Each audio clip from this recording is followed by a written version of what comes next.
ನಮಸ್ಕಾರ ವೀಕ್ಷಕರೇ, ನೀವು ನೋಡ್ತಾ ಇದ್ದೀರಾ ಗ್ಯಾರಂಟಿ ನ್ಯೂಸ್. ನಾನು ರಾಮ್ ಬಡ್ಗೇರ್. ದೇಶದಲ್ಲಿ 3 ಅಪರಾಧ ಕಾನೂನುಗಳು ಈಗ ಹೊಸದಾಗಿ ಜಾರಿಯಾಗಿದ್ದಾವೆ.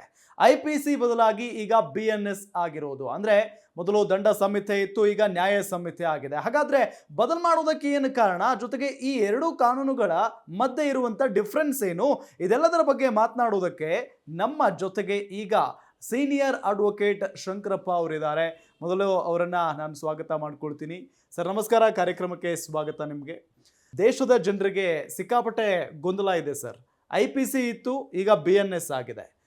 ಏನು ಇದರಲ್ಲಿ ವ್ಯತ್ಯಾಸ ಆಯಿತು ಅನ್ನೋದೊಂದು ಪ್ರಶ್ನೆ ಇದೆ.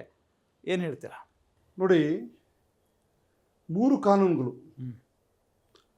ಅತ್ಯಂತ ಪ್ರಬಲವಾಗಿರ್ತಕ್ಕಂಥ ಕಾನೂನುಗಳು 1860ರಲ್ಲಿ ಇಂಡಿಯನ್ ಪೀನಲ್ ಕೋಡ್ ಅಂತ, ಭಾರತೀಯ ದಂಡ ಸಂಹಿತೆ ಅಂತ. ಹೌದು.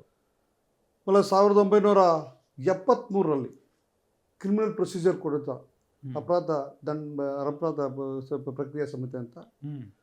ಆಮೇಲೆ ಎವಿಡೆನ್ಸ್ ಆ್ಯಕ್ಟ್ ಅಂತ ಹೇಳ್ಬಿಟ್ಟು, ಸಾಕ್ಷ್ಯ ಸಂಹಿತೆ ಅಂತ ಹೇಳ್ಬಿಟ್ಟು 1872ರಲ್ಲಿ. ಹೌದು. ಅಂದರೆ ಸ್ವತಂತ್ರ ಪೂರ್ವದಲ್ಲಿ 1860ರಲ್ಲಿ IPC, ಆಮೇಲೆ 1872ರಲ್ಲಿ ಎವಿಡೆನ್ಸ್ ಆ್ಯಕ್ಟ್. ಇದು ಸ್ವತಂತ್ರ ಪೂರ್ವದಲ್ಲಿ ಬ್ರಿಟಿಷರ ಕಾಲದಲ್ಲಿ ಮಾಡಿರ್ತಕ್ಕಂಥ ಒಂದು ಕಾನೂನು. ಹೌದು. 1973ರಲ್ಲಿ ಮಾಡಿರ್ತಕ್ಕಂಥ ನಾವು ಪ್ರಕ್ರಿಯೆ ಸಮಿತಿಯನ್ನು, ಕ್ರಿಮಿನಲ್ ಪ್ರೊಸೀಜರ್ ಕೋಡನ್ನು ಒಂದು ನಾವು ಸ್ವತಂತ್ರ ಬಂದ ಮೇಲೆ, ಸಂವಿಧಾನ ರಚನೆ ಆದಮೇಲೆ ನಾವು ಮಾಡಿಕೊಂಡಿರ್ತಕ್ಕಂಥ ಒಂದು ಕಾನೂನು. ಇದರಲ್ಲಿ ಅನೇಕ ಕೆಲವು ತೊಡಕುಗಳು ಇದ್ದಾವೆ ಅಂತಕ್ಕಂಥ ಭಾವನೆಯಿಂದ ಕೇಂದ್ರ ಸರ್ಕಾರ ಮತ್ತು ಇದು ಬ್ರಿಟಿಷ್ ಆಂಗ್ಲ ಭಾಷೆಯಲ್ಲಿ ಇರ್ತಕ್ಕಂಥ ಹೆಸರುಗಳಿದ್ದಾವೆ. ಹೌದು. ಅದನ್ನು ನಮ್ಮ ಸಾಂಸ್ಥಿಕವಾಗಿ ನಮ್ಮ ದೇಶದ ಭಾಷೆಯ ಅಡಿಯಲ್ಲಿ ಒಂದು ಸಮಿತಿಗಳನ್ನು ಮಾಡಿಕೊಳ್ಳೋಣ ಅಂತಕ್ಕಂಥ ದೃಷ್ಟಿಯಿಂದ ಭಾರತೀಯ ನ್ಯಾಯ ಸಂಹಿತೆ, ಭಾರತೀಯ ಸಾಕ್ಷ್ಯ ಸಂಹಿತೆ, ಭಾರತೀಯ ಅಪರಾಧಿಕ ಸಂಹಿತೆ ಅಂತಕ್ಕಂಥ ಒಂದು ಕಾನೂನುಗಳನ್ನು ಭಾರತೀಯ ನೇಟಿವಿಟಿಗೆ ತಕ್ಕಂಗೆ, ಹೌದು, ಭಾರತೀಯ ಭಾಷೆಗೆ ತಕ್ಕಂಗೆ ಅದಕ್ಕೆ ಅನುಗುಣವಾಗಿ ಈ 3 ಕಾನೂನುಗಳನ್ನು ಬದಲಾವಣೆ ಮಾಡಿ, ಶೀರ್ಷಿಕೆಗಳನ್ನು ಬದಲಾವಣೆ ಮಾಡಿ, ಓಕೆ, ಮತ್ತು ಅದರಲ್ಲಿರ್ತಕ್ಕಂಥ ಕೆಲವು ಸಂಹಿತೆಗಳ ಕಲಾಮುಗಳನ್ನು ಬದಲಾವಣೆ ಮಾಡಿ, ಸೆಕ್ಷನ್ಸನ್ನು ಬದಲಾವಣೆ ಮಾಡಿ, ಒಂದಷ್ಟು ಇಂಪ್ರೂವ್ಮೆಂಟನ್ನು ಮಾಡಿ ಈ ಕಾನೂನುಗಳನ್ನು ಡಿಸೆಂಬರ್ 25 ಡಿಸೆಂಬರ್ 2003ರಲ್ಲಿ ಒಂದು ಬಿಲ್ಲನ್ನು ಕೇಂದ್ರ ಸರ್ಕಾರ ಸಂಸತ್ತಿನಲ್ಲಿ ಪಾಸ್ ಮಾಡ್ಕೊಂಡು ಬಂದಿದ್ದನ್ನು ನಾವು ಕಾಣ್ತೀವಿ. ಓಕೆ. ಅದು ವಿತ್ ಎಫೆಕ್ಟ್ ಫ್ರಮ್ 1/7/2024.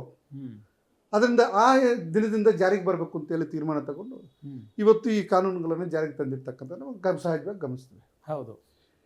ನೀವು ಈ ಬಿಲ್ಗಳನ್ನು ಡಿಸೆಂಬರ್ 25ನೇ ತಾರೀಕು 2023ರಲ್ಲಿ ನೀವು ಬಿಲ್ಗಳನ್ನು ಪಾಸ್ ಮಾಡಿಕೊಂಡು ಗೆಜೆಟ್ ನೋಟಿಫಿಕೇಶನ್ಗೆ ವೆಯ್ಟ್ ಮಾಡುವಂಥ ಸಂದರ್ಭದಲ್ಲಿ ತತ್ಕ್ಷಣಕ್ಕೆ ಜಾರಿಗೆ ತರೋಂಥದ್ದು, ಇಮಿಡಿಯೇಟಾಗಿ ಫೋರ್ತ್ ಜಾರಿಗೆ ತರುವಂಥ ಸಾಧ್ಯತೆಗಳು ಭಾಳ ಕಡಿಮೆ. ಯಾಕಂದರೆ ಅದನ್ನು ಅರ್ಥ ಮಾಡ್ಕೋಬೇಕು ಮತ್ತು ಎಲ್ಲ ಅಧಿಕಾರಿ ವರ್ಗಗಳು, ನ್ಯಾಯಾಂಗದ ವ್ಯವಸ್ಥೆಯಂಥ ಅಧಿಕಾರಿಗಳು ಮತ್ತು ಪೊಲೀಸ್ ವ್ಯವಸ್ಥೆಯಲ್ಲಿ ಇರ್ತಕ್ಕಂಥ ಅಧಿಕಾರಿಗಳು ಎಲ್ಲನೂ ಸಹ ಅದನ್ನು ತಿಳ್ಕೊಬೇಕಾಗಿತ್ತು. ಹೌದು.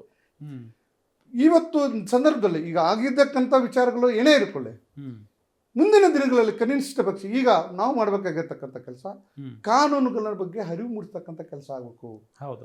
ಜನಸಾಮಾನ್ಯರಿಗೆ, ಸ್ಟೂಡೆಂಟ್ಸ್ಗೆ, ಮಕ್ಕಳಿಗೆ, ಇವ್ರಿಗೆಲ್ಲನೂ ಸಹ ಈ ಕಾನೂನು ಅರಿವು ಮೂಡಬೇಕು. ಎಷ್ಟೋ ಮಕ್ಕಳು ಇವತ್ತಿನ ದಿವಸ ಸಣ್ಣ ಪುಟ್ಟ ತಪ್ಪುಗಳು ಮಾಡ್ತಾನೆ ಇದ್ದಾರೆ. ಹೌದು ಸರ್. ಸಹಜ ಗುಣ, ಮನುಷ್ಯನ ಸಹಜ ಗುಣ ಏನಂದ್ರೆ ತಪ್ಪು ಮಾಡೋದು ಮನುಷ್ಯನ ಸಹಜ ಗುಣ.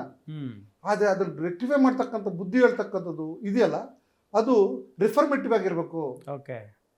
ರಿಫಾರ್ಮೇಟಿವ್ ಆಗಿರ್ಬೇಕು ಅಂತಕ್ಕಂಥದ್ದು ಸಹಜ ನಮ್ಮ ಸಾಂಪ್ರದಾಯಗಳು, ನಮ್ಮ ಗ್ರಂಥಗಳು ಎಲ್ಲ ಹೇಳ್ಕೊಂಡ್ ಬಂದಿರ್ತಕ್ಕಂಥದ್ದು.